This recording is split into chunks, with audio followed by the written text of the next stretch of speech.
Hello दोस्तों, आज मैं आपको एक बहुत ही मजेदार कहानी सुनाने जा रहा हूं। यह कहानी शेख चिल्ली की विचित्र लेकिन साहसिक हरकतों का अद्भुत उदाहरण है।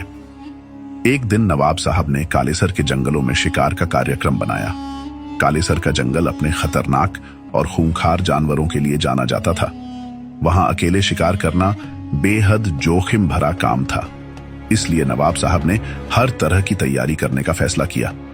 वजीर ने कड़े इंतजाम किए, पानीपत से प्रशिक्षित हाथी बुलवाए गए और शिकार के लिए विशेष बंदूकें तैयार करवाई गई।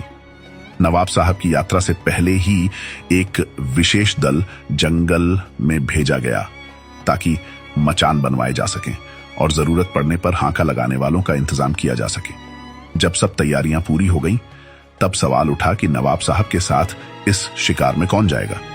सभी जानते थे कि शेख चिल्ली को ले जाना जोखिम भरा हो सकता है, क्योंकि वे अनाड़ी और नासमझ माने जाते थे। उनके बारे में यह मशहूर था कि खुदा ने उन्हें ज्यादा अक्ल नहीं बख्शी थी और उनकी काया भी दुबली पतली थी, जैसे उन्हें बहुत जल्दबाजी में बनाया गया हो। बावजूद इसके शेख चिल्ली ने जिद पकड़ ली कि वह इस शिकार में जाएंगे। उन्होंने नवाब से कहा कि अगर उन्हें साथ नहीं लिया गया तो वह पीछे पीछे जंगल में पहुंच जाएंगे। नवाब ने उनकी बात सुनी तो गुस्से में बोले, तुम एक चूहे को नहीं मार सकते, शिकार क्या करोगे? शेख चिल्ली ने जवाब दिया, हुजूर, मौका मिलेगा तभी तो कर पाऊंगा। शेख चिल्ली की इस जिद और दृढ़ता को देखकर नवाब साहब ने उन्हें अपने दल में शामिल कर लिया। काफिला पूरी तैयारी के साथ कालेसर के घने जंगलों में पहुंचा, जहां पहले से ही सब इंतजाम थे। तय हुआ कि रात में तेंदुए का शिकार किया जाएगा। दिन ढलते ही सभी लोग पानी, खाना और बंदूकें लेकर मचानों पर बैठ गए। यह चांदनी रात थी और सभी की नजरें उस चारे पर टिकी थीं जिसे तेंदुए को लुभाने के लिए बांधा गया था। शेख चिल्ली को नवाब साहब ने एक और साथी शिकारी शेख फारूक के साथ एक मचान पर बैठाया था।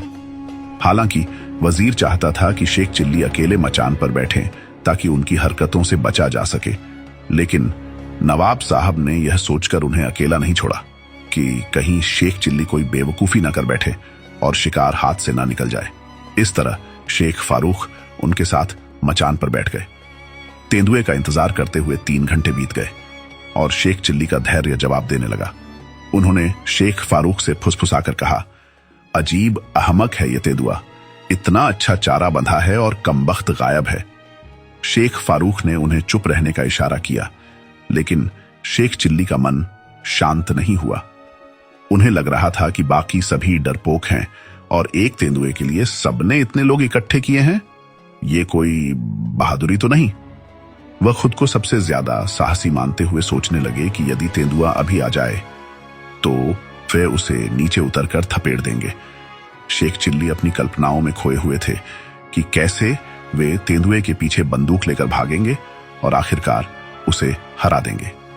इसी दौरान उन्होंने तेंदुए के आने की कल्पना में ही बंदूक की लबलबी पर हाथ रखा और अनजाने में बंदूक का ट्रिगर दब गया। एक जोरदार धमाका हुआ और सभी लोग चौंक उठे। शेख चिल्ली ने चिल्लाकर पूछा, क्या हुआ? शेख फारूक ने जवाब दिया, शेख चिल्ली, कमाल कर दिया, तेंदुआ चारे के पास पहुंचने से पहले ही मारा गया। यदि शेख चिल्ली ने नीचे देखा और सच में तेंदुआ मरा पड़ा था। दूसरे शिकारी अभी निशाना साधने की सोच ही रहे थे कि शेख चिल्ली की बंदूक चल गई थी और संयोगवश तेंदुआ उसी गोली से मारा गया था। नवाब साहब ने मचान से नीचे उतरकर शेख चिल्ली की पीठ ठोंकी और उनकी बहादुरी की सराहना की। उन्होंने वजीर की ओर देखते हुए कहा, जो भी हो, शेख चिल्ली बहादुर है। हालांकि शेख चिल्ली जानते थे कि यह सब एक संयोग था। उन्हें अंदाजा था कि यह उनकी गलती से हुआ है, लेकिन वे चुप ही रहे और इस तरह अनजाने में हीरो बन गए। यदि आपको कहानी अच्छी लगी तो चैनल को सब्सक्राइब जरूर करें। थैंक्स फॉर वॉचिंग दोस्तों।